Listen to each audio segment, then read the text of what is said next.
Hi everyone, my name is Christian John Sarabilio and I'm going to report the chapter 13 dealing with the resisting and the future of the globalization. Dealing with the global economy. Protectionism, the keyword of that is that government intervention in order to encourage domestic production.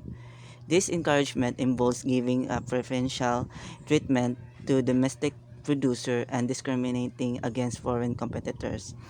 There are various ways to protect encourage domestic production, including through placing tariffs and quotas on foreign imports. Domestic production can be helped directly through export subsidy widely used in US agriculture and indirectly by such policies and offering tax relief to producer. Fair trade, a system of direct trade between marginalized producers, mostly in the global south, and the consumer, mostly in the global north, that provides workers with a better working condition, higher pay, increasing community development, and more sustainable environment practices. Fair trade is oriented toward a more moral and equitable global economy system. It is concerned with creating direct relationship between producer, usually in the south, and the consumer, usually in the north, providing stable work for those, especially in the south, who are economic disadvantaged, protecting workers' rights, including the right of unionize, engaging in environmentally sound practices, and in sustainable production, being sure that which is produced is healthy to consume. Lastly, educating consumer and encouraging them to put pressure on producers to engage in fair trade practices. Helping the bottom billion. The most common way of looking at the economic inequality in the world is to focus on difference between the north and the south, core and periphery, and developed and less developed areas.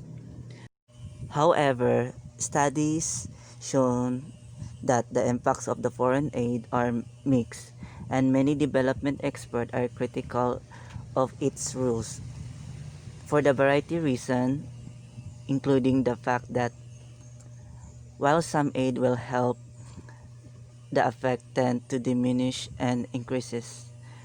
The bureaucracies involved do not function well and tend to interfere with one another. Aid money tends to flow into the dysfunctional areas such as the military. Aid can stimulate civil war by making the control of the government more valuable. Aid has little effect on lack of natural resources. Aid has failed to improve the transportation links.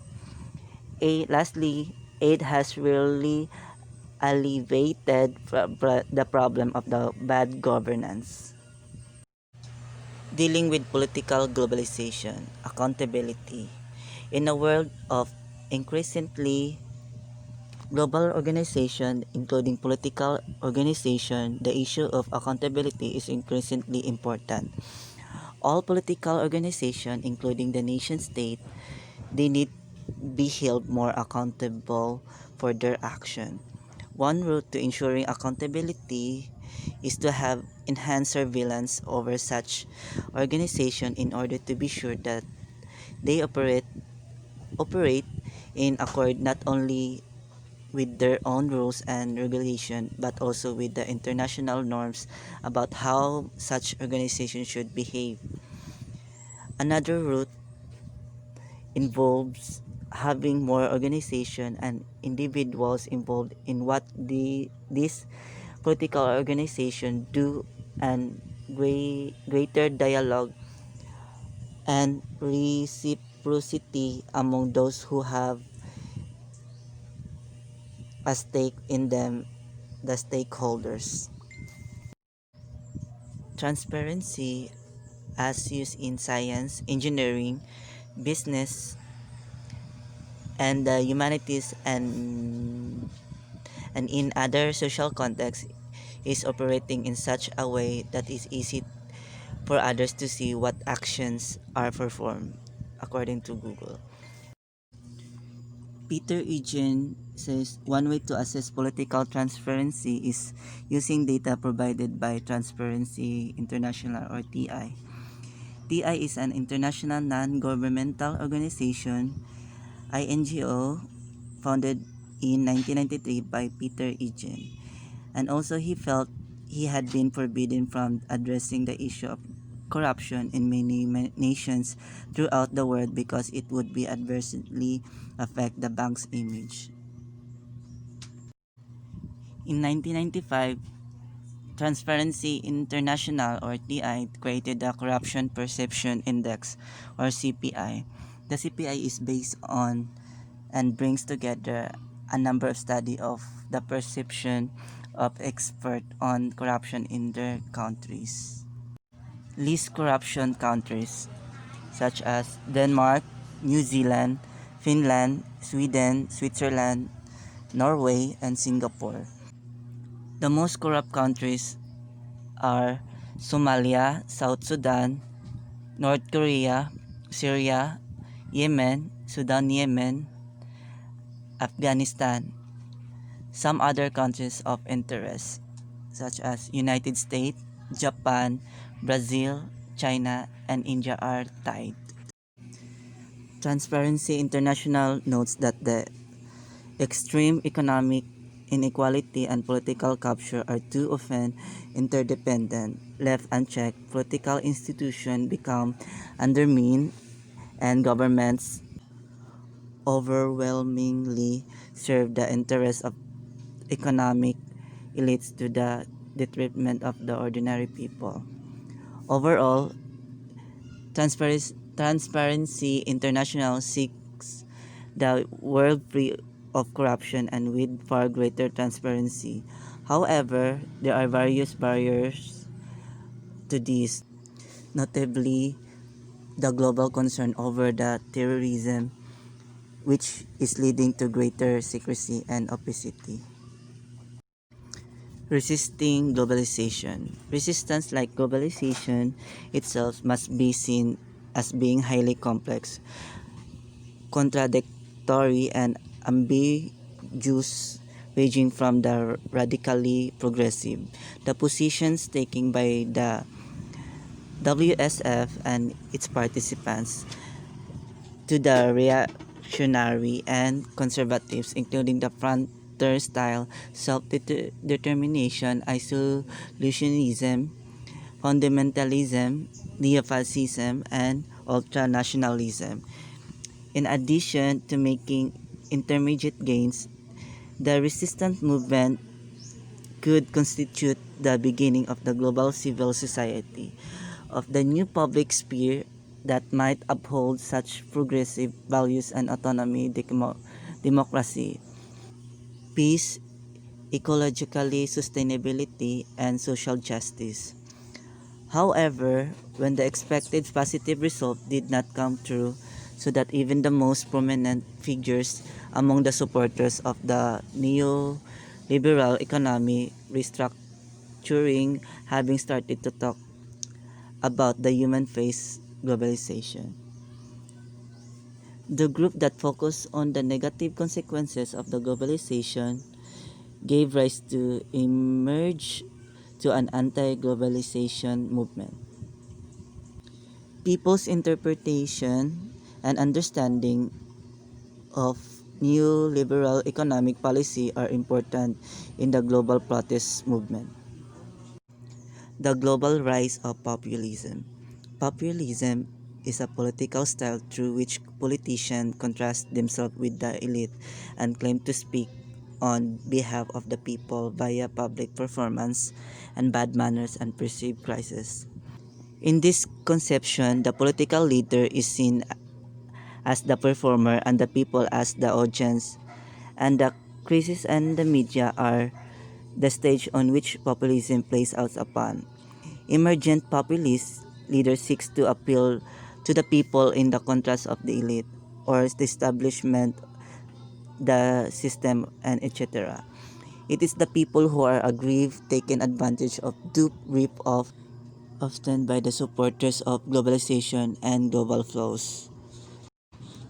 Social movements. A social movement comprises networks of groups and activists with an emerging identity involved in a contextual issues using mainly unconventional forms of participation. It constitutes a loose network of formal and informal organization and groups sustained over time. While social movements often seek to impact political processes, they differ from populist and political parties in that they function at least partially outside normal political institutions. The movement of global justice and democratization. One venue for this global movement for democratization in the world social forums, the WSF promotes horizontal organizing and global justice efforts by linking network social movements, diffusing effective tactics and strategies, and promoting global solidarity. Alter globalization or peace and justice movements seek or more democratic process of globalization. Cooperative movement designed to protest the direction of perceived negative economic, political, social, cultural, and ecological consequences of neoliberal globalization. Many alter globalists seek to avoid this establishment of local economies and disastrous humanitarian consequences.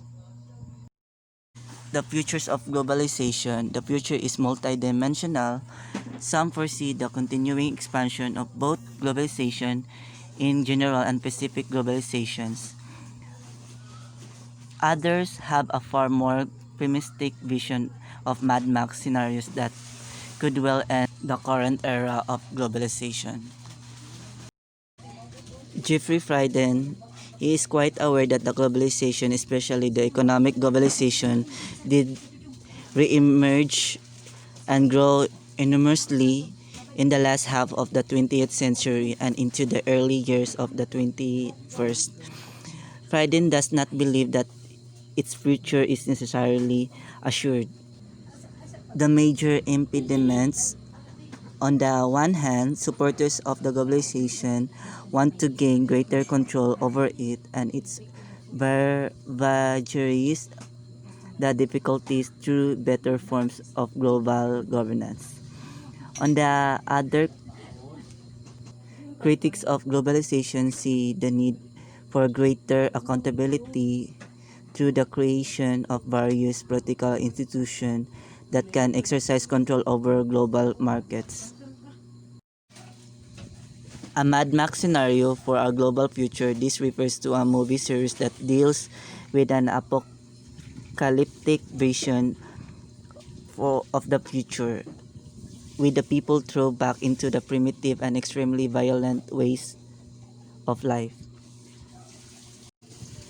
The Mad Max scenario is made more likely for large portion of the global population by a variety of ongoing trends. Ever accelerating crisis in the capitalist economy, global warming, this will bring about the collapse of the numerous ecosystem upon which human life and the food supply depend. Population growth in less developed areas. This will lead to pitch battle over food that is available only in the limited quantities. Other factors that could lead to Mad Max scenario include the following: nuclear exchange, leading to a nuclear war and possibly to nuclear winter, the collapse of the nuclear power, explosion of a dirty bomb in a major northern city.